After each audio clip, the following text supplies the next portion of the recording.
The original Steve Jobs was Edwin Armstrong. He was more inventive, more daring, more fashionable, and yet his life ended in tragedy, while Jobs was a celebrated genius.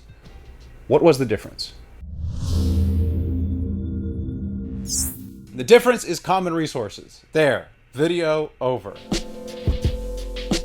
Just kidding. All right, so what's a common resource? One way economists classify goods is if they're excludable or not. Basically, can the seller decide who gets the good? And so most goods are excludable. You can decide who gets the sandwich. You can decide who gets the t-shirt. You can decide who gets the haircut. Someday, I promise. Non-excludable goods would be things like a park or an open Wi-Fi network at a coffee shop. Anyone can use it. And use it they do.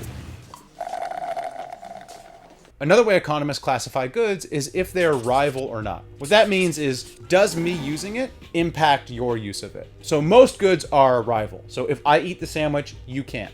If I wear the shirt, you can't. Not all things are rival though. Nature, not rival. A sunset, not rival. This video, not rival. All great, all not rival. Common resource is this weird class of goods where they're non-excludable, so anyone can use them, but rival, so you using it stops me from using it. An example would be fish in a lake. Anybody could catch the fish, but you catching it stops me from catching it. Or the 405 freeway. We all could get on the 405 freeway, but once we're on there, our use of it certainly impacts everyone else. Family groceries. When I bring home a box of LaCroix, they're in the fridge. Anyone can grab a can, but once you do so, that impacts my use of it. One of the most important common resources is here. Surrounds us and penetrates us. It binds the galaxy together. It's a force called the radio spectrum. The airwaves used to broadcast radio, TV, and cell service. The airwaves are a common resource because anybody could technically broadcast a signal. But if we're on the same frequency, that's going to cause interference. Does a channel ever come in like this? The problem with common resources is there's an incentive to overuse them. Basically, everybody knows that anybody can grab them. So their incentive is to grab as much as they can before somebody else does. And we end up overusing or running out of the resource. So we need to manage them in some way. So we could make them excludable by giving the rights to somebody. We could charge a fee of some kind. We could set amount limits. Or we could just put somebody in charge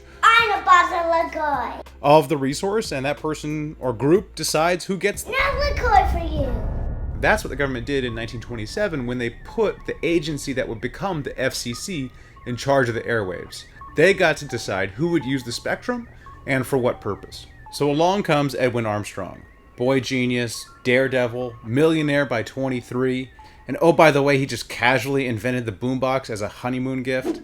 Swoon. His early inventions made radio possible. Turn your radio on, and listen to the music in the air. Turn your radio on, heaven's glory, share heaven's glory. Oh, radio, who cares? Isn't that just a lame version of a podcast?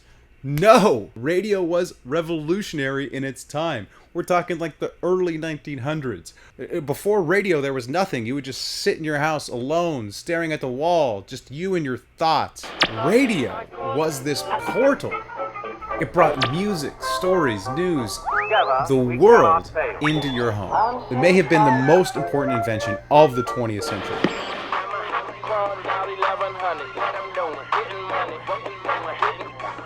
All made possible by this acrobat/genius. Edwin Armstrong wasn't done. He had perfected radio, but he came up with an even better version of it called FM radio. And in 1936, he presented the new invention to the FCC. Okay, now here's AM. Notice all the static. Now this is FM. Whoa. Oh. Wow. Does FM stand for fucking good music? It's like there's a jazz band here, right now. Great, so you'll give me some bandwidth? We want to run it by the AM broadcasters. You need to talk to the people that FM would be directly competing against? Yeah, those guys. Shockingly, the AM broadcasters weren't thrilled by competing with the superior FM, and they were able to delay bandwidth approval for FM by 4 years. But after FM was finally on the airwaves, things went okay for a bit. And these relayed programs are transmitted from station to station by means of crystal clear FM broadcasting. Until the FCC just decides to move FM to a whole new part of the spectrum. Now, this is after people had already bought radios that only worked for that original part of the spectrum. So why did the FCC just move FM? Well, once again, they were swayed by FM's competitors. This time it was... Television has come of age. Here, for instance, is a reproduction of one of the first images received on a television screen. Compare that crude picture with these of today. So after World War II, the TV broadcasters go to the FCC. Hey, you know that FM radio stuff? Yeah, it's kinda interfering with our broadcasts. No, it's not. It is. It really is. 'Cause of, sunspots. Oh man, that sounds totally legit. No, it doesn't. I have shown that FM doesn't interfere with anything by using actual science published in real journals. Yeah, but sunspots, dog. That wasn't an exaggeration. FM was really moved because of sunspots. And so after it was moved, everyone was like, well, FM, that sure didn't work.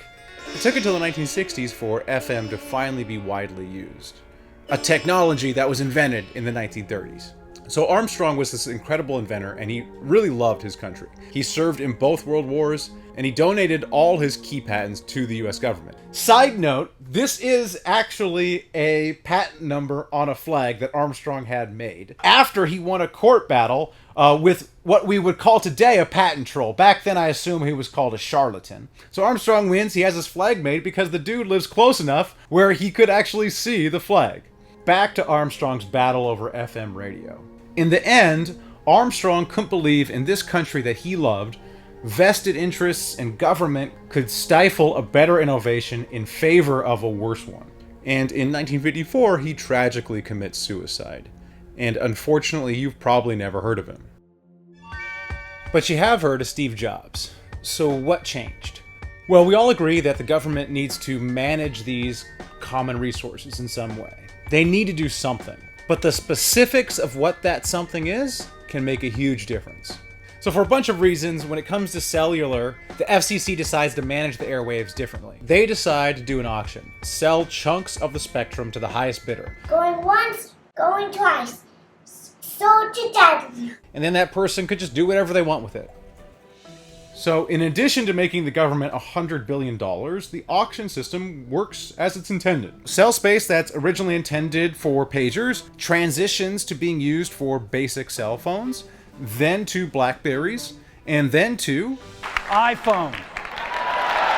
Today, Apple is going to reinvent the phone. So when Jobs comes up with the iPhone, he doesn't have to go in front of a panel of bureaucrats and hope that they approve it. Those bureaucrats, by the way, well-meaning as they might be, did not have a good track record in terms of understanding innovation in cellular. It's not going to be something you and I put in the car to call home and say we're on the way for dinner. All Jobs had to do was convince the companies that owned the rights to the cell spectrum.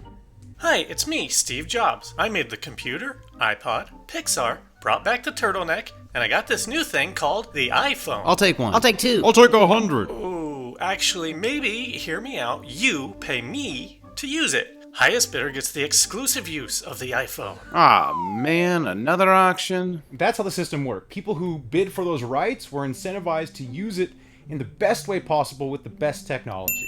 This map shows cell service in Central America. Darker means better quality coverage. Most of these countries have a state-run telecom monopoly. Guess which two, however, have flexible spectrum rights similar to our auction system. Today, more people have cell phones than toothbrushes. People without an address or a credit history can get a cell phone, and that has a huge impact, especially in the developing world. A village shopkeeper can raise funds with her phone, and a small farmer can use an app to learn more about his crops.